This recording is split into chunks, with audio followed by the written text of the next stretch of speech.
warahmatullahi wabarakatuh. Perkenalkan, nama saya Yunda Idilia. Saya dari kelas Ilmu Komputer 5.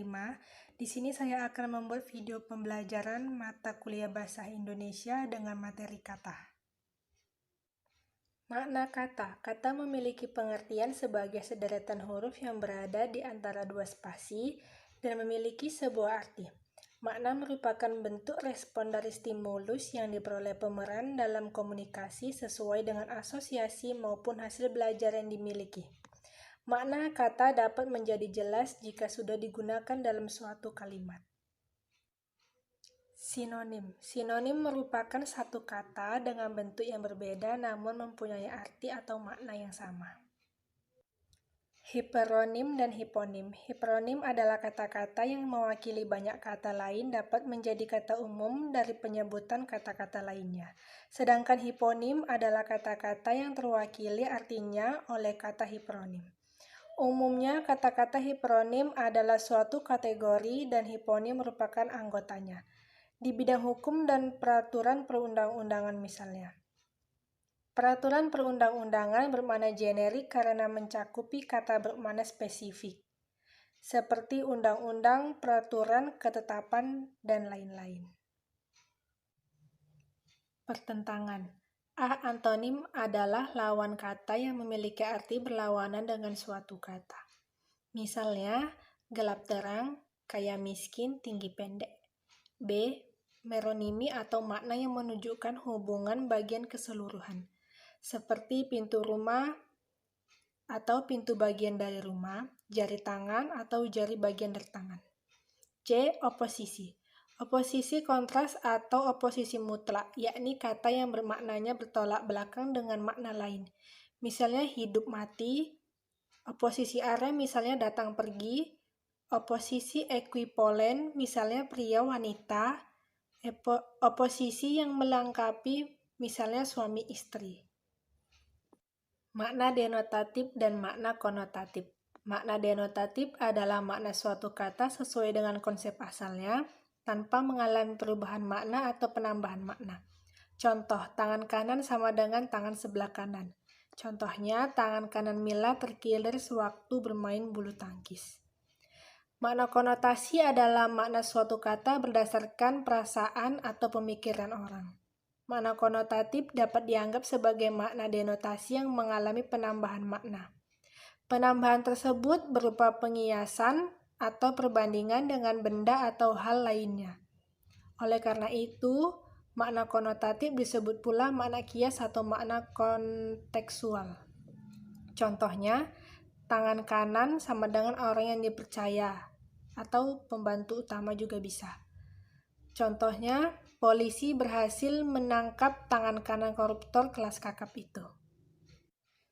Makna leksikal dan makna gramatikal. Makna leksikal adalah makna suatu kata sebelum mengalami proses perubahan bentuk. Contoh yaitu daun sama dengan bagian tanaman yang tumbuh berhelai-helai pada ranting sebagai alat bernafas dan mengelola zat makanan. Contoh daun sirsa banyak mengandung khasiat. Makna gramatikal. Makna gramatikal adalah makna suatu kata setelah kata itu mengalami proses gramatikalisasi, seperti pengimbuhan, pengulangan, atau pemajemukan.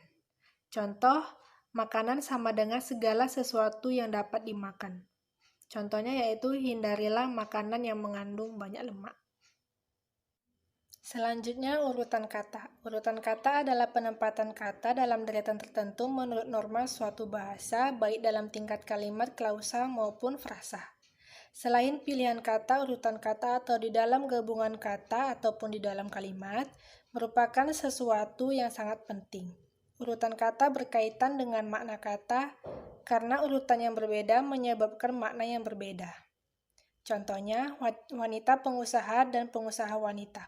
Wanita pengusaha berarti wanita yang menjadi pengusaha. Pengusaha wanita adalah pengusaha, bisa wanita, bisa pria, asalkan mengusahakan wanita. Bentuk kata. Kata dasar adalah kata yang belum mengalami pengimbuhan atau afiksasi apapun.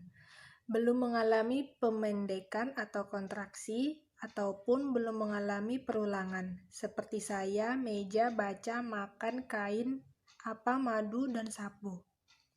Jika kata itu diberikan afiksasi, bentuk dan maknanya berbeda. Bahkan fungsi kata itu di dalam kalimat juga berbeda, misalnya sapu atau nomina atau kata benda, dan menyapu verba atau kata kerja. Contoh, senyum sama dengan senyuman. Keterangan, kata dasar senyum mendapat akhiran an menjadi senyuman. Imbuhan. Kata berimbuhan adalah kata dasar yang mendapatkan imbuhan yang berupa awalan, akhiran, sisipan, dan awalan akhiran. Yang pertama, awalan. Me sama dengan memasak, menari, melihat. Ber sama dengan berjalan, bernafas, bersatu. Yang kedua, akhiran. An sama dengan makanan, lamaran. I sama dengan maknai, hargai. 3. Sisipan. Gigi tambah R sama dengan gerigi, tunjuk tambah L sama dengan telunjuk. 4. Awalan akhiran. Beran sama dengan bersamaan, peran sama dengan persatuan. Selanjutnya, singkatan dan akronim. Singkatan adalah bentuk yang dipendekkan yang terdiri dari satu huruf atau lebih. Singkatan nama orang, nama gelar, sapaan, jabatan, atau pangkat diikuti dengan tanda titik. Misalnya, A.S. Kramawijaya, Muh Yamin. Singkatan nama resmi lembaga, pemerintah, dan ketatanegaraan badan atau organisasi yang terdiri dari huruf awal, kata ditulis dengan huruf kapital dan tidak diikuti tanda titik. Misalnya, DPR sama dengan Dewan Perwakilan Rakyat. Akronim nama diri yang berupa gabungan huruf awal dari deret kata tulis seluruhnya dengan huruf kapital. Misalnya, ABRI sama dengan Angkatan Bersenjata Republik Indonesia. Akronim nama diri yang berupa gabungan suku kata atau gabungan huruf dan suku kata dari deret kata ditulis dengan huruf awal huruf kapital. KOWANI sama dengan Kongres Wanita Indonesia. Akronim yang bukan nama diri yang berupa gabungan huruf, satu kata ataupun gabungan huruf dan kata dari deret, kata seluruhnya ditulis dengan huruf kecil. Misalnya, pemilu sama dengan pemilihan umum. Penulisan huruf kapital. Yang pertama, huruf pertama kata awal kalimat. Apa maksudnya? Yang kedua, huruf pertama pada kata pertama pada petikan langsung kalimat langsung. Hakim bertanya, diam kau. 3. Huruf pertama kata untuk ungkapan yang berhubungan dengan nama Tuhan, nama kitab suci, nama agama termasuk kata gantinya. Mohon ampunlah kepadanya. Yang keempat, huruf pertama nama gelar kehormatan, keturunan, dan keagamaan yang diikuti nama diri. Contohnya Nabi Muhammad. Yang kelima, huruf kapital digunakan sebagai huruf pertama unsur nama jabatan, gelar, dan pangkat yang diikuti nama orang atau yang dipakai sebagai pengganti orang tertentu, nama instansi, atau nama tempat. Contoh, Wakil Presiden Budiono. Yang keenam, huruf pertama unsur-unsur nama orang. Contohnya Halim Perdana Kusuma. Yang ketujuh, huruf pertama nama bangsa, suku bangsa, dan nama bahasa. Contoh bangsa Indonesia. 8. Huruf kapital digunakan sebagai huruf pertama, nama tahun, bulan, hari, hari raya, dan peristiwa sejarah. Contoh bulan Juni. 9. Huruf pertama nama geografi. Contohnya Asia Tenggara. 10. Huruf pertama unsur-unsur nama negara, nama lembaga pemerintahan, dan nama dokumen resmi kecuali kata seperti dan, atau, dan kepala. Contoh Republik Indonesia. Yang ke-11, huruf pertama setiap unsur bentuk ulang sempurna yang terdapat pada nama lembaga pemerintahan dan dokumen resmi. Contoh Undang-Undang Dasar 1945. Dan yang terakhir, yang ke-12, huruf pertama semua kata di dalam nama buku, majalah, surat kabar, dan judul karangan, kecuali kata di, ke, dari, yang, untuk, yang tidak terletak pada posisi awal. Contohnya, bacalah majalah Tempo minggu lalu. Terima kasih.